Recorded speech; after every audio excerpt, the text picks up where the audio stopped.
I had this 7th grade boy in mind that sat there and said, Mrs. Martin, I don't read. And I wanted to write a book that I could hand him and say, prove it.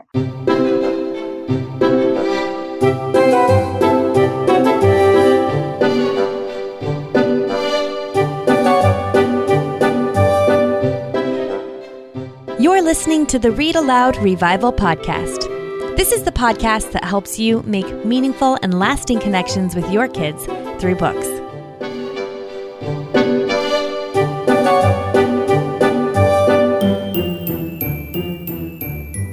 Hey, Sarah McKenzie here. You've got episode 64. Would you believe this is the last episode of season 10? It went by so fast. We're going to take just a little break, and then we'll be back with season 11 right after the 4th of July, all the way up to the holidays. So lots and lots of good stuff coming.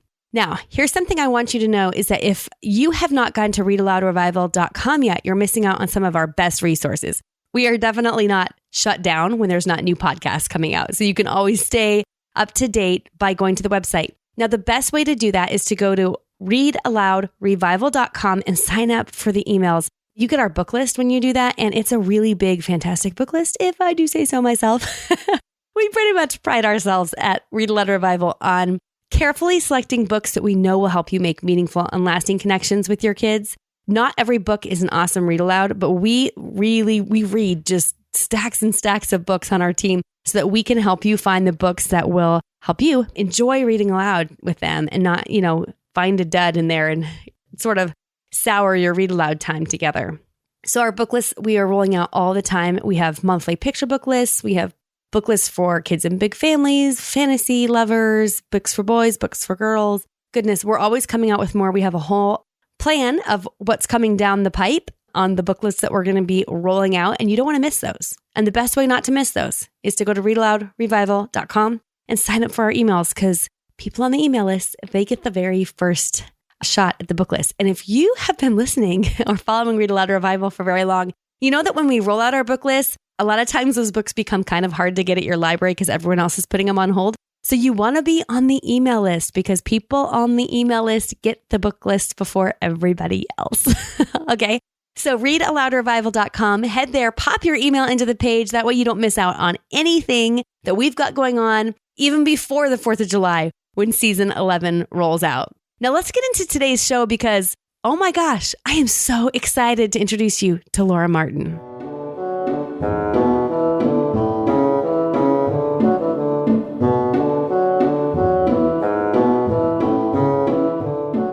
Today's guest took her love of books and her love of kids and wrote one of the hardest to put down middle grade novels I've ever read. I'll tell you what, I am not usually a science fiction kind of girl. I would probably normally skip a book with a dinosaur on the cover, just being totally honest here. But my 13-year-old and 11-year-old both read The Edge of Extinction, The Ark Plan by Laura Martin. Well, more accurately, they devoured them. And then they told me I had to read them too. So I decided to give the first book in the series a try and instantly became one of Laura Martin's biggest fans. Laura Martin's books, The Ark Plan and Codename Flood, are epic tales sure to capture even the most reluctant reader. I find myself recommending them constantly to parents who ask me what their 8 to 14-year-old kids who haven't fallen in love with reading yet will like to read. Laura is a former 7th grade language arts teacher who for 6 years came up with creative and inspiring ideas for getting her kids hooked on reading. She was especially drawn to helping boys who so often stop reading for enjoyment around that age. So I am thrilled to have this chance to talk with Laura about writing a series and how we can engage our hesitant readers and help them develop a love for reading that lasts a lifetime. Laura, welcome to the Read Aloud Revival.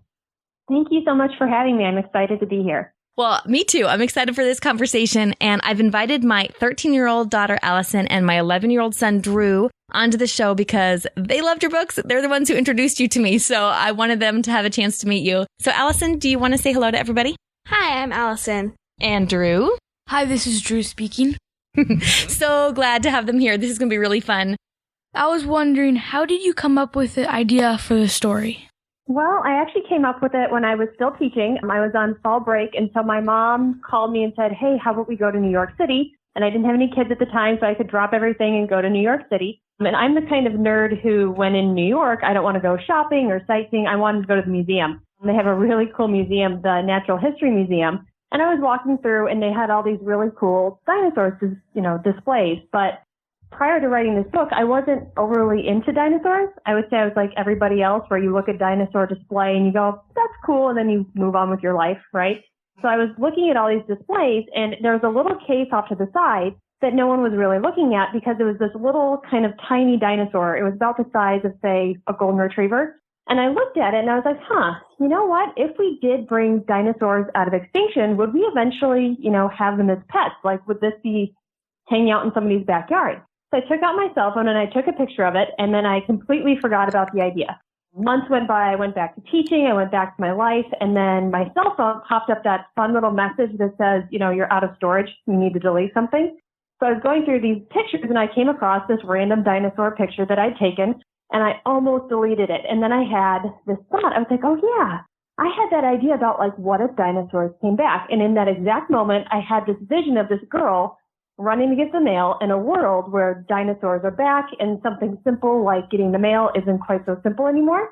And so if you've read Edge of Extinction, that's the very first chapter, is my main character attempting to get the mail. So what's fun is if you look at the very cover of Edge of Extinction, there's a little dinosaur on the bridge. And when we were designing the cover, I actually asked, can we put that same little dinosaur that I saw in the museum, can we put him on the bridge? And I just think it's a really kind of neat full circle of, where an idea comes from and then actually seeing it on the cover of your book.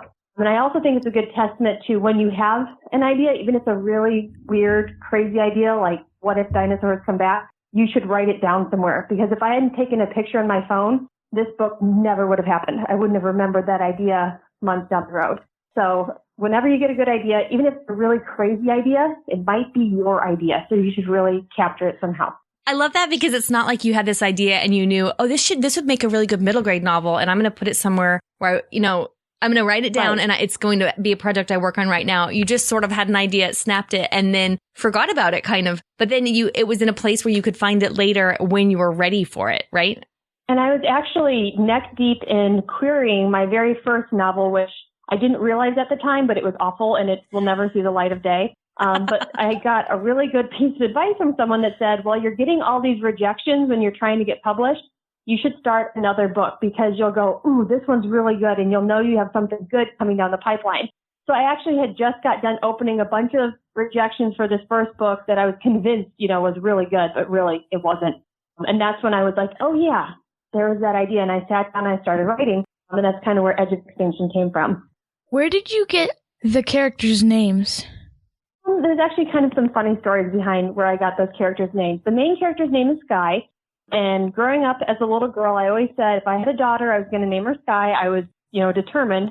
And then I got married and I realized that someone else gets an opinion in naming children other than just you.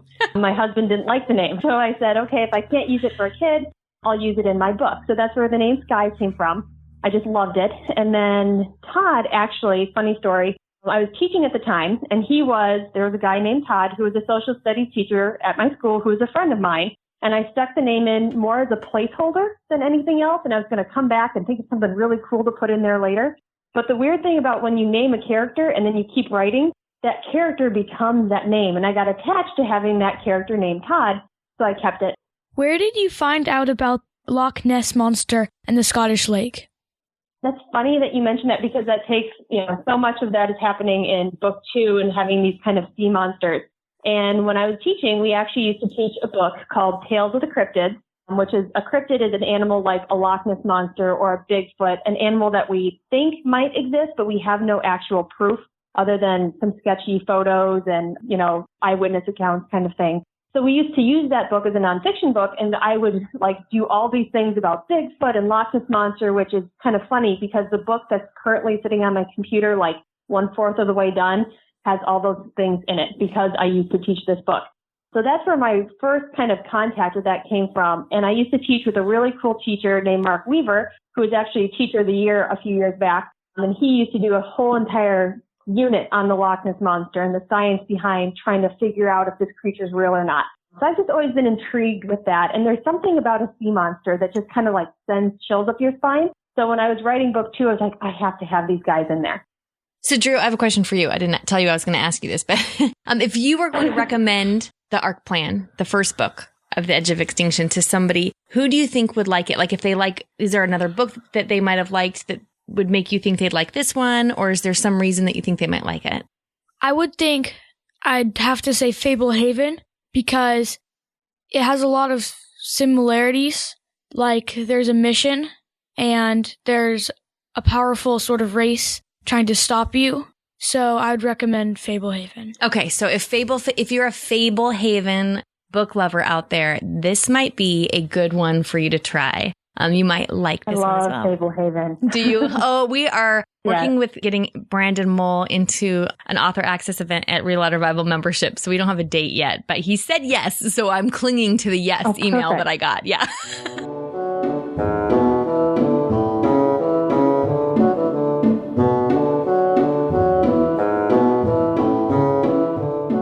Okay, Allison, you have some questions for Mrs. Martin too, right? I do. Okay, so I was wondering which character is most like you. I would say Sky's probably the most like me, but when I was writing it, I don't think I realized that. But I think it's just part of the writing process because I'm writing it as a first person. So when I'm saying I did this, I did that, I think you pull a lot of who you are into your characters, whether you mean to or not. So I'd say Sky's probably the most like me as far as kind of being stubborn, but being loyal and just kind of going for it. That's kind of the kid that I was and the adult I kind of turned out to be. So I would have to say Sky, but it's funny because a lot of the people in my life, like for example, I have a younger brother named Eric, who I really kind of modeled the character of Todd off of. I didn't tell him until after the book came out and I was like, oh, by the way, P.S., there's a character in there who's you. But it's kind of a fun thing because I didn't even realize until after the book came out and I had friends and family members read it, how much of the people in my life I pulled into these characters. And they'd go, is Ivan kind of like your grandpa? You know, I'm like, oh, yeah, you're right. It's weird things because every life experience you have as a writer ultimately will end up in your stories in some way, shape, or form. And I think that's what's really cool about being a writer. Okay, that makes sense. And Sky's not a bad person to be like at all. Oh, thank you. Okay. Are there going to be any more books in the Edge of Extinction series? Right now, there's not, because the way it's kind of weird that it only has 2 books in the series, which I know is not the norm. But when I sold my book originally to HarperCollins, it was just called The Arc Plan. There was no Edge of Extinction tacked on yet. They said, we like it, but we want you to split it into 2 books. So if you read Edge of Extinction, there's a little bit of a cliffhanger ending at the end because I had to make halfway through my original manuscript feel like enough of an ending. And then book 2 is the other half plus some extra stuff. So that's why right now there's just 2. Now, I don't want to say never because I would love to write another Edge of Extinction book someday. I have ideas in my head churning right now. But right now there's just 2. Not to say I won't come back to them. I have other projects right now, one sitting on my editor's desk actually as we speak. Doesn't have dinosaurs in it, but I still think Edge of Extinction fans would really enjoy it. It's got the same feel. Okay. You should write another Edge of Extinction book. Definitely. Okay, so what are you working on right now? I can't elaborate too much. I actually emailed my agent and I was like, how much can I tell them? I will say that the one that's sitting on my editor's desk right now is my new favorite, but I think as a writer, whatever project you're currently working on seems to be your favorite. So we'll see if that one happens or not. It doesn't have dinosaurs in it. It bends a little more towards fantasy than science fiction. I would say Edge of Extinction is more of a science fiction book, and this one's more of a fantasy. So we'll see what happens with that one. And like I said, the current book that I'm working on has a lot of Bigfoot, Loch Ness Monster kind of stuff going on in it. So as high interest, I hope, as dinosaurs was. Thank you for answering our questions.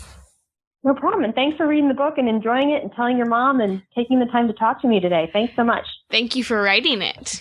Okay, so you were a middle school language arts teacher for 6 years. Tell me about that and what that taught you about kids and reading, or kind of how that informs what you write now. Well, for one thing, I loved it. I think middle school is my favorite age group ever, which usually when you tell that to people, they go, really? Yeah. But middle school kids are my favorite by far because they still have the innocence and excitement of, say, an elementary school kid, but they are starting to get like the put togetherness of a high school kid. So they're right in the middle, which I think is great. But I did a lot of different things in my class because one thing that I noticed is that when kids walked into my classroom, they either identified themselves as a reader or not a reader from day one. And middle school kids are very vocal for the most part. They'll tell you, Mrs. Martin, I don't read. I don't like reading. or they'll gush at you about this book that they just loved. So there's really not that I came across a lot of lukewarm kids who were kind of into reading. It was like all or nothing, it seemed like, in the middle school. But one of the things that I realized is that a lot of these kids came in and they didn't know how to find a book that they would enjoy. They didn't understand how to walk in the library and say, this is the kind of book that I like, because they hadn't figured out who they were as readers yet. Up until that point, a lot of hand-holding had been done in elementary school. So one of the big things that I did is I tried to get them to understand, what kind of reader are you? What works for you as a reader, and what kind of books do you really like? Because I would have kids who told me, I'm just not a reader. And I said, wrong. You just haven't found the right book yet. I'm a huge believer in that there's one book out there that will catch a kid and not let them go, and it will turn the tide. Because once they have that experience of like really falling into a book and having it speak to them at like a gut deep level, there's no going back. But you got to find that book for the kid, and every kid is different. You got to find, the book that speaks specifically to them. I love that, because I asked on Facebook, what book turned you into a reader? And I don't remember how many responses there were. I think over 800. It was just like, everybody knows what book turns them into a reader because they can remember it. And when I was talking to the author, Jonathan Auxier, he said the book that turned him into a reader was, he really liked the Cam Jansen series, kind of helped him get better at reading. And so then it was easier, which helps you become a reader, of course. But Matilda was the one that he really remembers. And that's the same one for me. It was the first big book that I read on my own. The one that I read and realized that reading books was something I would want to do even if no one told me to. And that was kind of a new thing for me. So what book turned you into a reader? I'm curious. I would say it was probably the Chronicles of Narnia series. I don't know which one we were on. My mom was reading aloud to me every night. And I have a younger brother who was apparently being annoying one night. And she said, I'm sorry, Laura, I have to go take care of Eric. And so I was like, okay, forget this. And I picked up the book and I kept going. And I think I was right around second grade then. And it just went from there. I devoured the entire series. And my mom kept going, you're too little to read these by yourself. And I was like, but I'm not.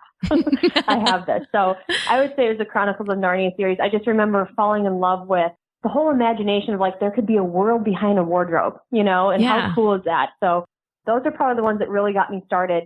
And then I just kind of took off from there. I had a bunch of different favorites as a kid. I went on a whole horse streak.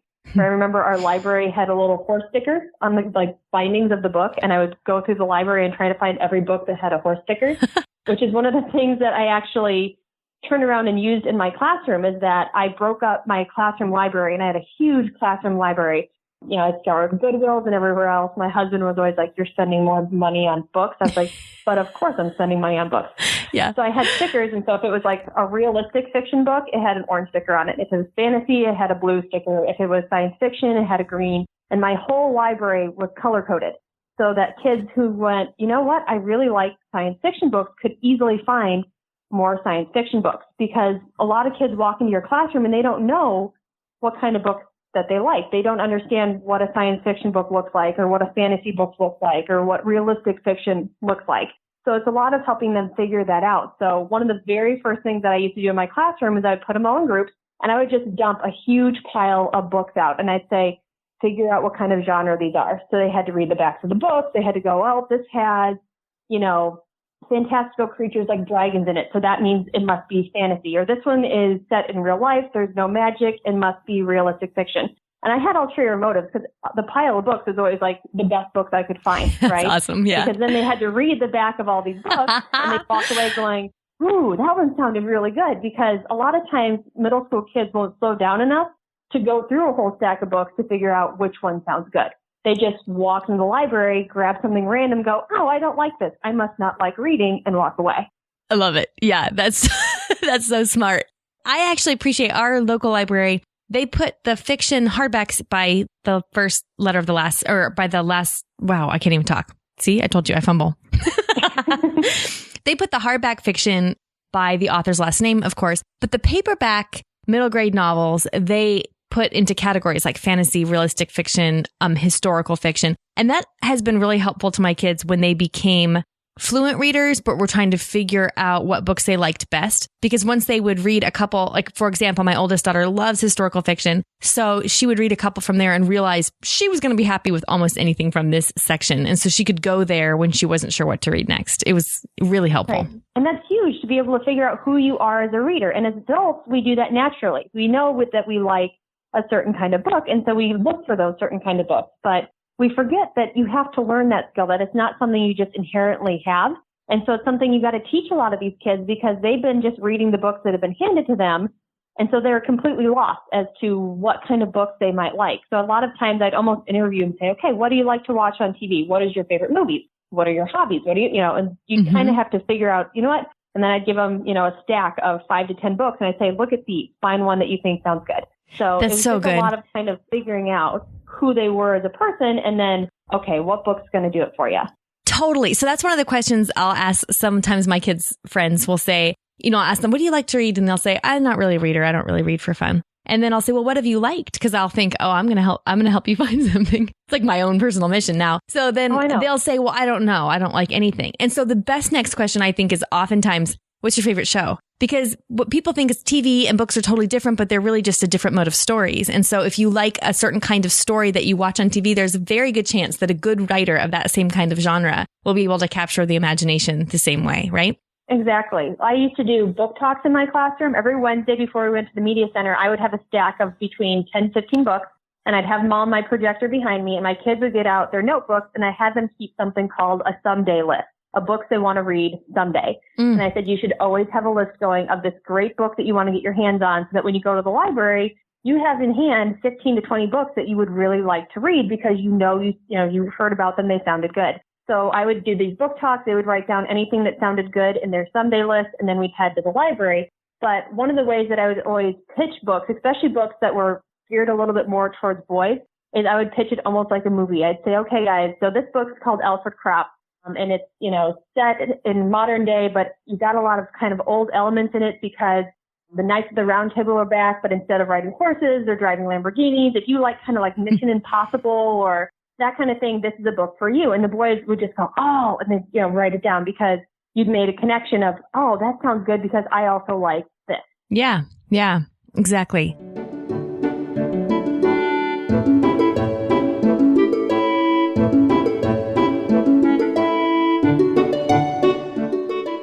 Okay, so I know you say that all kids can love reading. Not all kids have found the right book to help them love reading, right? And you told me when we were emailing back and forth about, it's kind of like jelly beans. So tell us all about that. Yes.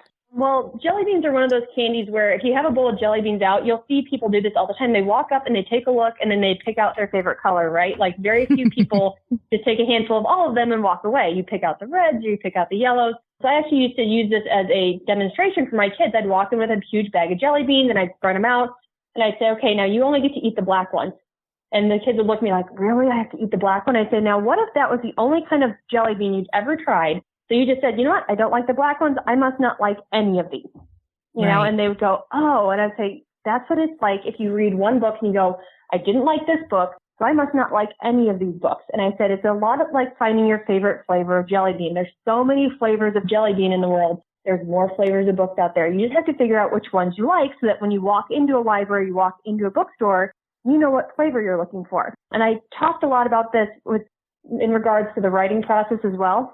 I'd say, guys, the writing process is not what school has always taught you, that you sit down and you do a rough draft and then you do a first draft and then you edit it and you do a second draft. I was like, that's not a real writing process. If you talk to any author, their writing process is like, I have to have a cup of coffee and I have to be sitting on a couch or I have to have my laptop on my lap. And what it is a writing process is whatever process works for you so that you can write. And it's the same thing to be a reader. You have to figure out what your reading process is, what kind of books you like to read, how you like to read them. My brother was like the exact opposite kid than me. He was not a reader at all until he found audiobooks. And even today, he drives a lot for work. He listens to 5 to 10 audiobooks a week. And this is a kid my mom couldn't pay to read as a kid. So you just have to figure out what your process is, what works for you to make you a reader. Yeah, I love that.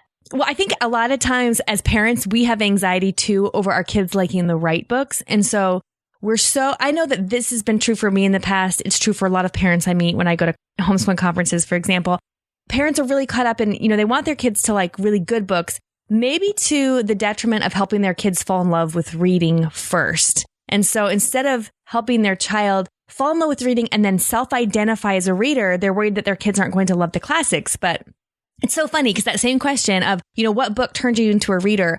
It's not really common to hear someone say, the Hound of the Baskervilles, like, Right. Don Quixote. I mean, nobody says that. The books that help you fall in love with readings are the one where you just get lost in it. And I feel like as parents, we could shed a lot of that worry about our kids liking the right books if at first we help our kids become readers. And you do that by letting them fall in love with the stories that they absolutely love, regardless of whether you feel like it's the best literature available or not, right? And a lot of times parents forget that every child, just because their daughter loved this certain kind of book and this worked for her as a reader, that their son might have a completely different style as a reader and need something completely different. And we're all individuals. So a lot of times parents go, oh, but I love this book as a kid. And their kid goes, but I don't, And so you have to find the book that your kids like. And you can eventually move them. I always call like some books like gateway books because they get them in the door, right? And you get them reading and you get them enjoying a story and understanding the joy of really devouring a book. And then you can say, oh, if you like this, you'll really like this one. And it's kind of baby steps. You're kind of leading them through the woods, right? And saying, well, if you like this one. And one of the best ways to do that, I think, as a parent is to come from a really authentic place of, I just read this. I really think it's cool. It has this in it. This character reminded me of your uncle, and those kind of things will bring a kid in and go, okay, I'll read it. But they can tell, kids especially can tell if you're trying to sell something. If you're just going, oh, here's a really good book that I think you'll like, but they know you've never read it. You're just, going off a recommendation. And so they'll go, no, which is why I think Harry Potter tends to fall flat sometimes. I have kids come into my classroom and go, I don't like Harry Potter. I'm like, but when did you try to read it? And they're like, third grade. I'm like, it's not a third grade book, right. Or a second grade. And a lot of times parents go, oh, every kid loves Harry Potter. You will obviously love Harry Potter. Here you go. And they're not ready for it. And so it falls flat and they go, well, if I didn't like Harry Potter and everybody likes it, then clearly I'm not a reader. Right. And that's just one of those things that makes them identify as a non-reader and then they get stuck in that identity. Exactly. Jonathan Auxier I don't remember what episode number it was that he was on, but I'll make sure we put a link to it in the show notes. He was talking about how he wasn't a reader yet. He hadn't really fallen in love with the reading. His mom was so concerned about it, she actually pulled him out of school and homeschooled him for a year with a I remember mission. Listening to that one. He was like, because the most important thing was that I become a reader. I know. I loved it. I just thought, oh my gosh, I need to meet her. Yeah, exactly. And he was saying, Cam Jansen was the kind of one of the series that helped me realize, reading is kind of fun. And he's like, Cam Jansen is not amazing literature. And no one needs to worry that their kids are reading light, easy reads like Magic Treehouse and things like that. Because exactly like you said, they're all baby steps. And what I love to tell parents is to remind them that good taste in books is sort of acquired over time. It's something that we cultivate, even as adults too. We just we're all a little bit different. All of our taste buds are a little different. And we don't need to take it personally when our kids don't love the books that we absolutely adored. Right. And then a lot of it's timing. And we have to give our kids permission to abandon a book too. A lot of kids think that once I start it, I have to finish it. And you'll see a kid carry a book around the entire school year and maybe read a paragraph at a time because it never grabs them. And I always tell kids, like, if you're not into it by the end of chapter 1, walk away. It's okay. You can put it back on the shelf and say, I tried, and go to something that will keep your interest because there's so many good books out there. Don't waste your time on one that's not, especially if it's not a good fit for you. Just because your best friend likes it doesn't mean you will. So what are some barriers that kids deal with when they're kind of on the road to becoming voracious readers or, people who read in their spare time because they love to? What kind of barriers do you think they deal with most often? Well, I think, like I said, number one is they don't know who they are as a reader, and they need to figure out what do I like as a reader. But then a lot of times, especially in the traditional public school setting, books can almost be brutally killed. And I know that sounds awful, but like the way that sometimes you have to teach a book is it gets drug out and you have to analyze everything and what was the author's purpose and you pull out all these characters. And that's not really a way to enjoy a book. And when kids sit down and actually read a book and enjoy it, that's the difference. So you need kids who are willing to go out and do that and not just rely on, but I read books in school, because they're never going to get a love of reading if the only books they read are the ones they have to write a 3-page essay on. So one of the things that I always tell parents is audiobooks. Audiobooks are, your new best friend. And I would always get kids and parents who look at me like, well, isn't that cheating? Isn't that the easy way out? And I would go, no, because a lot of times if you have a kid who's a struggling reader and they've been labeled as a struggling reader from day one and they can't get out from under that label, they're a kid who has a really hard time getting through a book. And I always say it's like watching a movie in slow motion that keeps freezing. It's brutal and it's no fun. And why would you want to watch a movie in slow motion that keeps freezing?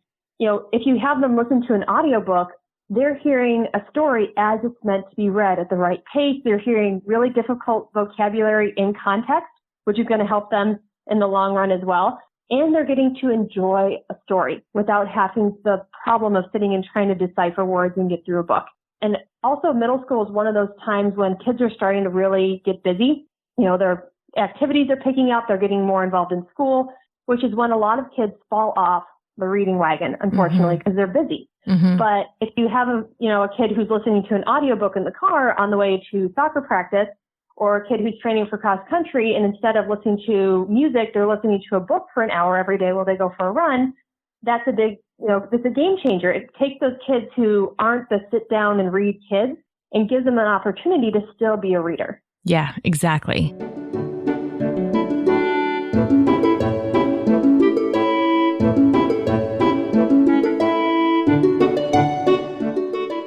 And even like my oldest daughter, she is a reader anyway, but she's also kind of a higher energy extrovert type of person. She'll listen to books while she's doing her chores or, going on a walk with me or whatever. And it feels like I can kind of relate to that. I'm one of those people that would have a hard time getting myself to stop and slow down and sit and read as often if I wasn't able to read on the go, which is what I do when I listen to audiobooks.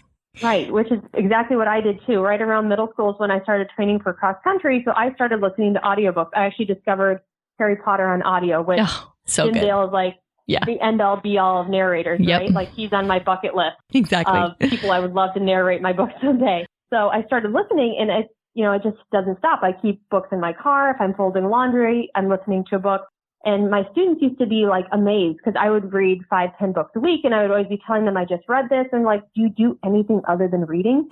And I was like, actually, I listen to these on my way to work. I listen to them when I go for a run. I listen when I'm cooking, so I'm not really ever sitting down and reading just because I have a busy life, but I'm still able to get through all of these books, So I think it's just one of the best tricks out there and a lot of people don't utilize it, especially since there's like, every kid seems to have a phone now that you can put an app on and download a book onto. Exactly. At the time when I was teaching, it wasn't as common. Not as many of my students had cell phones. So I actually went to Goodwill and bought all these old Discmen. And I had them in my classroom that kids could check out because we still had books on CD that you could get from our library. And they would sit there and listen to a book on a Discman. And they were all like, what is that thing? I was like, this is your iPod's grandmother. This is what came before your iPod. Yep. This is how it works. And they'd be like, I don't understand what's wrong with it. I'm like, it's out of batteries. You don't just charge these. You have to put batteries in, So it was really funny because a lot of kids didn't understand how they could listen to an audiobook because it's on a CD. What do I do with it? What do I do with the CD? So funny. I'm going to interrupt you just for a second. For all of our listeners who don't know, Audible is my very favorite place to get audiobooks. I'm a subscriber, so I have a monthly subscription where I get a credit and can get a new audiobook every month. But actually at the Read-Aloud Revival, we pay really close attention to as many of the best audiobook deals for kids that we can find, and we collect them all. So if you head to readaloudrevival.com, look for our Audible deals in the top menu bar there, and you can click on that. You don't have to be an Audible subscriber to grab those. A lot of times we find really good books for $1 to $5,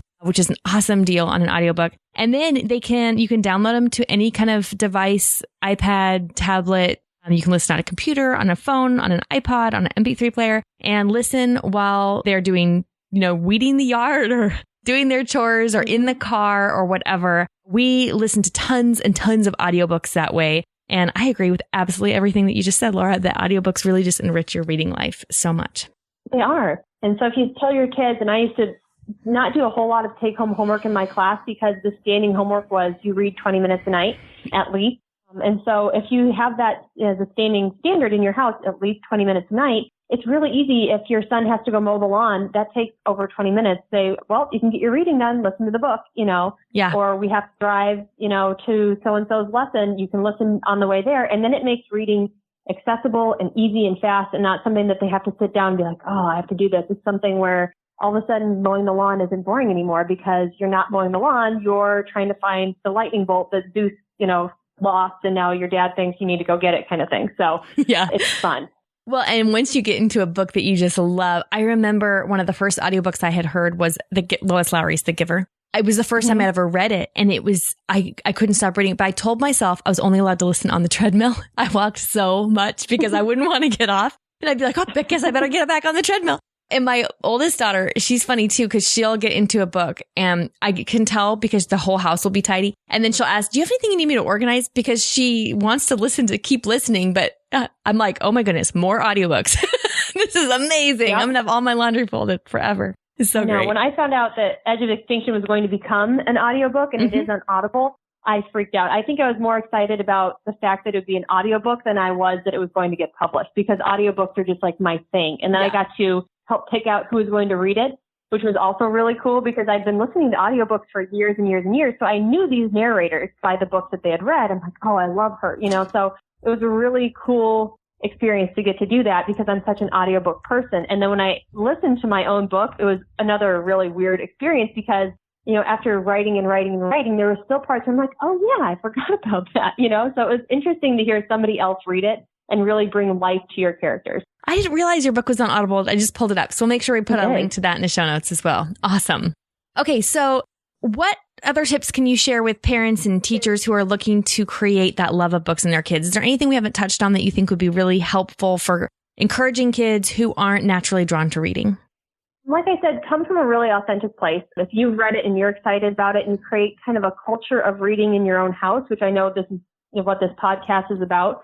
But instead of on car rides, having everyone get out their iPads and watch movies, have it be a thing where you listen to an audiobook and then talk about it. Some of my favorite memories are listen to Gary Paulson's I Am Francis Tuckett on the way to Washington, D.C. when I was a kid. And I remember my dad then telling us all the history about it. And, we're waiting to hear what would happen. And it was just a really cool thing because all of a sudden reading is a family thing and not something you do by yourself. Yeah.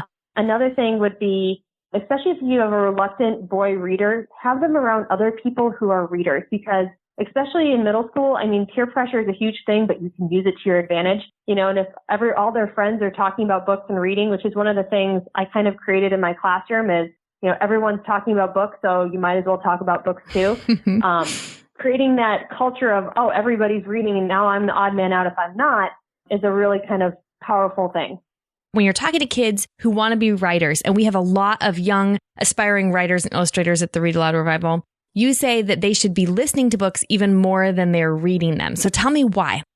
Well, actually, it was your very first podcast where you interviewed Andrew Pudewa about, the excellence in teaching and writing that had this light bulb moment for me where I was like, oh my gosh, that's why I'm a writer, because I've been listening to books since middle school. I'm one of those readers who reads quickly and I read fast. And because of that, my mom has always been confused because I'm a terrible speller. She'd always go, how do you read all those books that you can't spell? And I was like, I don't know. But it's because I don't necessarily see all the words when I'm reading. And if you've ever seen one of those tests where they just keep the first and the last letter of the word, but they change everything in the middle, and you can still read it, you're one of those readers. And I always go into schools and I make the teachers go bug-eyed because I tell the kids, guys, if you want to be a writer, you don't read books. And then I pause and they all look at me like, and I go, you listen to books. And then I talk to them and they always kind of look at me like, you got to be kidding me. That's got to be cheating. But it's not, because that accurate, correct language that you need to make writing sound correct and sound good, you don't get it when you're reading if you're a really good reader. And I always tell the kids, doesn't that sound like a ripoff? If you're a really good reader, that you might not be a good writer. And they're like, yeah. And I was like, I know, right? But listen to books because you'll get that language in your head that you need. And it was just a light bulb moment for me because I'm like, well, of course, that's why I'm a writer. Because I've been listening to books, not because I've been reading them. Because I'm one of those readers who wasn't absorbing sentence structure or how things are put together. I want to make sure that our listeners can find you and your work. So let's tell them the best places to find you.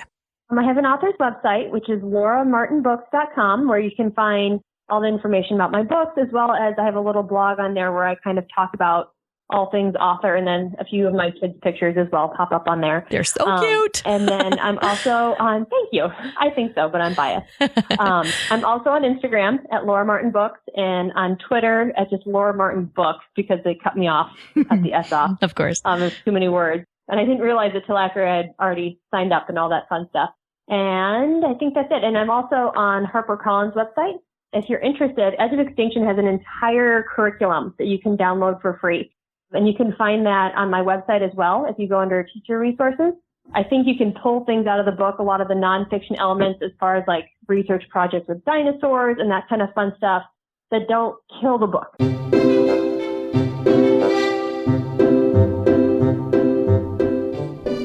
Now it's time for Let the Kids Speak. This is my favorite part of the podcast, where kids tell us about their favorite stories that have been read aloud to them. What's your name? Hannah. Hannah. Kelly. And how old are you? 5. And where are you from? Scotland. What's your favourite book? It's the Christmas Postman. The Jolly Christmas Postman. And what's your favourite thing about the Jolly Christmas Postman? That there's lots of letters in it I can read. You can read lots of other people's letters. What's your name? Samuel. And how old are you, Samuel? 4. You're 4 now, aren't you? You just had a birthday. And where are you from? Scotland. You're from Scotland. And what's your favourite book? Hodgehog. The Hodgehog. Why do you like the Hodgehog? Because there's a hedgehog in it. Do you like hedgehogs a lot? Yeah. What's your name? Hope. And how old are you? 6. And where are you from? England. And what's your favourite book? Sheep Pig. And what's the Sheep Pig about? Well, it's about a pig who wants to be a sheepdog. He wants to be a what? Sheepdog. And why do you like it? Because it's just a nice book, and Mummy says I might be old enough to read it. Hi, I'm Nathaniel, and I like Obadiah the Bold because he has a spyglass, and I'm from California. I'm 3 years old. Hi, my name is Victoria Navarro, and I'm 6 years old, and I live in California. My favorite book is Fancy Nancy because everything needs to be fancy in her book. My name is Sadie, and I'm 5 years old, and my favorite book is Little House in the Big Woods, and I really like it because Laura burned her finger because I'm a pig, but she didn't mind because she really liked it. Hi, my name is Reka. I am 6 years old and live in Saskatchewan, Canada. My favorite books are the Magic Tree House books. I like that the places they go are real. My name is Ephraim, and I'm 3 years old. And where do you live? In Saskatchewan, Canada. And what's your favorite book? The ABCs. Dr. Seuss's ABC? The Dr. Seuss's ABC book. And what do you like about it? Everything. You like everything? Everything. Everything. My name is John. I'm 3. My favorite book is A Very Hungry Caterpillar. And I like to read it without a food. My name is Fiona, and I'm 7 years old. And I live in Colorado. My favorite book is Harry Potter and the Chamber of Secrets. And I like it when Snape sits on Professor Lockhart and they Durlin Club. My name is James. I'm 10 years old and I live in Colorado. And my favorite book is The Green Ember. And I like it when Pickett saves Smalls. My name is Elizabeth. I'm 14 years old. I live in Colorado. My favorite book is Lord of the Rings. And my favorite part is when Sam takes the ring when he thinks Frodo is dead and decides to go on. Hi, my name is Emma Westa, and I'm 6 years old. My favorite book is The BFG because it has funny parts in it. Bye-bye.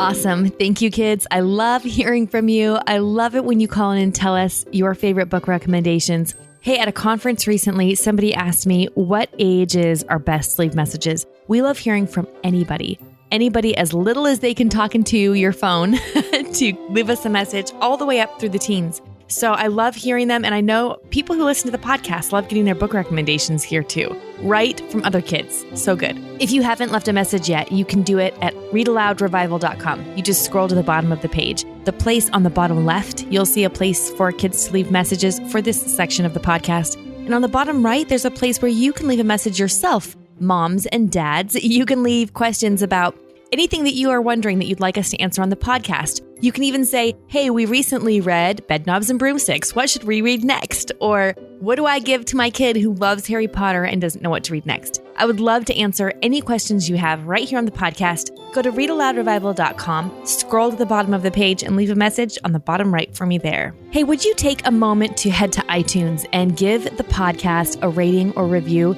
Doing that helps iTunes know that this is a podcast they should show to other people who are looking for something just like this. And then we can help even more families make those meaningful and lasting connections with their own kids through books. You just go into iTunes, you can leave a rating or review for the Read Aloud Revival. That would be so awesome.